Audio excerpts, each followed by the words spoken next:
కంగారు పడకండి, దిలీప్ అన్న రివ్యూని చూడబోతున్నారు. వీడియో ఫుటేజ్ షూట్ చేసే సిచ్యువేషన్ లో లేరు, ట్రావెలింగ్ లో ఉన్నారు. సో ఆడియో పంపించారు. ఆడియో కాస్త డిస్టర్బింగ్ గా ఉంటుంది, నాయిస్ ఉంటుంది, అది కొంచెం భరించండి. హలో గైస్, బాబీకి పర్ఫెక్ట్ ఫార్ములా తెలిసిపోయిందమ్మా. ఇది ఒక పర్ఫెక్ట్ సంక్రాంతి కావాల్సిన ఒక కమర్షియల్ సినిమా. బాలయ్య బాబు ఫ్యాన్స్ అయితే పండగ చేసుకోండి. మీకు కావాల్సిన ఎలిమెంట్స్ అన్ని ఈ సినిమాలో సమపాలుగా ఉన్నాయి. స్టోరీ పరంగా యాక్చువల్ గా స్టోరీ ఈ సినిమాలో పెద్దగా మనం కొత్తగా ఉంది, గొప్పగా ఉంది, సరికొత్తగా ఉంది అని చెప్పుకోవడానికి ఏం లేదు. ఎందుకంటే స్టోరీ యాజ్ యూజువల్ ఒక టెంప్లెట్ తో కూడుకున్న స్టోరీ. కాకపోతే డాకు అని చెప్పి ఆ స్టోరీకి ఒక డిఫరెంట్ కైండ్ ఆఫ్ వైబ్ మన బాలయ్య బాబుకి ఇంతవరకు మనం ఎప్పుడు చూడని ఒక డిఫరెంట్ కైండ్ ఆఫ్ గెటప్ తో ఉన్న స్టోరీని అలా మన బాబీ మన ఫ్యాన్స్ కి కావాల్సిన కమర్షియల్ ఎలిమెంట్స్ అన్నిటిని పెట్టుకొని ఆ స్టోరీని అలా మన ముందుకు తీసుకురావడం జరిగిందనమాట. సినిమాలో ఫస్ట్ హాఫ్ లో యాక్చువల్ గా మనకి స్టోరీ అలా లైట్ గా అండర్ కరెంట్ లో డాకు గురించి అలా నడుస్తూ ఉన్న మెయిన్ గా ఎలివేషన్స్ కొన్ని బాగానే ఉన్నాయి. కొన్ని సీన్లు ఎలివేషన్స్ మన బాలయ్య బాబుకి చూపించిన ఎలివేషన్స్ బాగున్నాయి. ఎలివేషన్స్ అంటే ఓ అరుపులు కేకలు బాలయ్య బాబు వచ్చి అరిచేయటాలు అలా కాకుండా బాబీ స్టైల్లో కొంచెం సటిల్ గానే ఆ ఎలివేషన్స్ ని చూపించాడు అని చెప్పాలి. కాకపోతే విక్రమ్ అండ్ జైలర్ ఈ రెండు సినిమాల ప్రభావం ఈ సినిమాలో చాలా దారుణంగా ఉంది అని చెప్పొచ్చు.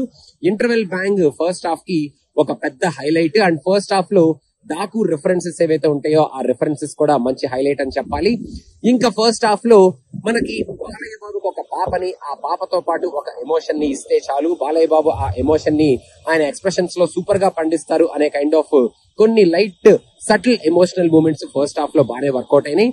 స్టోరీ పెద్దగా ఫస్ట్ హాఫ్ లో మూవ్ అవుట్ అవ్వకపోయినా ఫస్ట్ హాఫ్ లో ఉన్న కమర్షియల్ ఎలిమెంట్స్ తో బాబీ ఫస్ట్ హాఫ్ ని మనకి బాగానే ఎంటర్టైనింగ్ గా తీసుకొస్తాడు విత్ థంపింగ్ ఇంటర్వెల్ బ్యాంగ్ అని చెప్పాలి. ఇంకా తమన్ ఇచ్చిన బ్యాక్గ్రౌండ్ స్కోర్ కూడా ఫస్ట్ హాఫ్ లో ఎరక్ కొట్టేశాడు తమన్. మెయిన్ గా ఈ సినిమా మొత్తానికి ద వెరీ ఇంట్రెస్టింగ్ అండ్ మొత్తానికి ఈ సినిమాని దీనికోసం ఖచ్చితంగా చూడాలరా అనుకునే కైండ్ ఆఫ్ ఎపిసోడ్ మాత్రం సెకండ్ హాఫ్ ఫస్ట్ 15-20 మినిట్స్ అయిపోయాక వచ్చే Daaku episode. Second half first 15-20 minutes just మళ్ళీ ఆ డాకు ఎపిసోడ్ కి ఒక మనకి తెలిసిన ఒక రొటీన్ టెంప్లెట్ ని వాడుకోవటం జరిగిందనమాట బాబీ. ఇంకా దాని తర్వాత డాకు ఎపిసోడ్ ఎప్పుడైతే స్టార్ట్ అవుద్దో ఆ pre episode and post episode మొత్తం ఆ ఎపిసోడ్ మొత్తం మన తమన్ ఇచ్చే బ్యాక్గ్రౌండ్ స్కోర్, మన బాలయ్య బాబుకున్న ఆ గెటప్, అక్కడ జరిగే ఆ సెటప్, అక్కడ ఉన్న ఆ కమర్షియల్ ఎలిమెంట్స్ కానీ ఎలివేషన్స్ కానీ ఫైట్స్ కానీ ఇవన్నీ ఈ సినిమాకే హైలైట్ అని చెప్పాలి.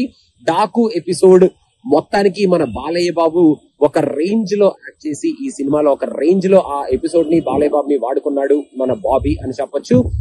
మళ్ళీ ఇంకా డాకు ఎపిసోడ్ అయిపోయిన తర్వాత ఈ సినిమా ఇంకా జాగ్రత్తగా మళ్ళీ రొటీన్ టెంప్లెట్ లో పడిపోద్ది అనమాట. ఆ ఎపిసోడ్ అయిపోయిన తర్వాత మనం ఏం జరుగుతుంది, ఎలా జరుగుతుంది అనేది చాలా క్లియర్ గా ఎక్స్పెక్ట్ చేయొచ్చు. మనం ఎక్స్పెక్ట్ చేసినట్టే ఒక హై ఆక్టైన్ క్లైమాక్స్ సీన్ తో ఈ సినిమా మనం ఎక్స్పెక్ట్ చేసినట్టే ఎండ్ అవుద్ది. బట్ సెకండ్ హాఫ్ లో కూడా మంచి ఎలివేషన్స్ పడతాయి. Same old elevations like first half అరుపులు కేకలు లేకుండా మంచి subtle elevations with Daaku episode.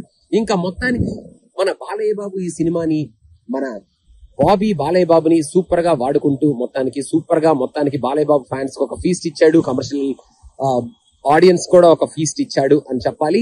మన హీరోయిన్స్ ఈ సినిమాలో పీకింది ఏమీ లేదు బాబు, జస్ట్ అలా ఉన్నారు, 4-5 డైలాగులు చెప్పడానికి.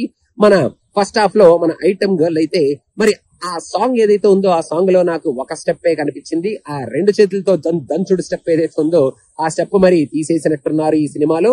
ఇంకా విలన్స్ కూడా బాబీ దయాల్ బానే ఉన్నాడు చూడడానికి. కాకపోతే ఆయన పెద్దగా సంపేసింది ఈ సినిమాలో ఏం లేదు. ఆయనకి డబ్బింగ్ వాయిస్ తో బేస్ వాయిస్ వేసుకొని డబ్బింగ్ డైలాగులు చెప్పుకుంటూ చూడడానికి కొంచెం స్ట్రాంగ్ గా ఒక ఠాకూర్ లాగా ఉంటూ చివరికి ఏం జరుగుతుందో మనందరికీ తెలుసు కాబట్టి అలా జరుగుద్ది అనమాట. ఇంకా ఈ సెకండ్ హాఫ్ లో మనకి లాస్ట్ లో క్లైమాక్స్ జరుగుతున్నప్పుడు ఒక అద్భుతమైన బీభత్సమైన ట్విస్ట్ అవుట్ వస్తుంది అనమాట. అది మీరు సినిమా చూస్తే అర్థమవుద్ది.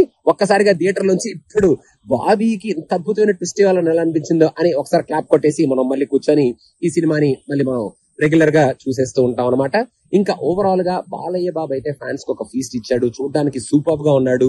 జైలర్ లో మన విక్రమ్ లో సినిమాటోగ్రఫీ ఎవరైతే చేశారో ఆయన ఈ సినిమాలో సినిమాటోగ్రఫీ సూపర్ గా చేశారు. అండ్ బాలయ్య బాబు క్లోజ్అప్స్ కానీ లాంగ్ షాట్స్ కానీ ఆ డైలాగ్స్ కానీ కొట్టేశారు.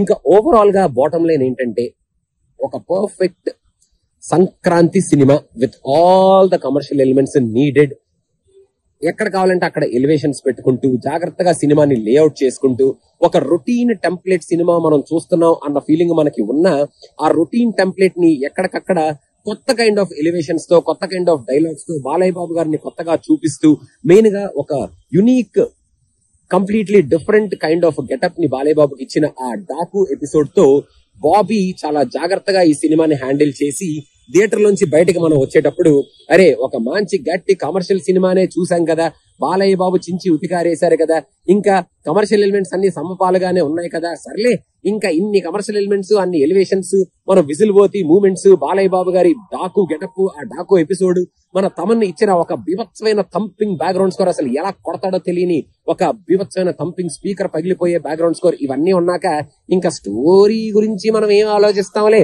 మొత్తానికి సినిమానైతే ఎంజాయ్ చేశాం కదా అనుకుంటూ థియేటర్ లోంచి మనం బయటకు వచ్చేస్తాం అన్నమాట.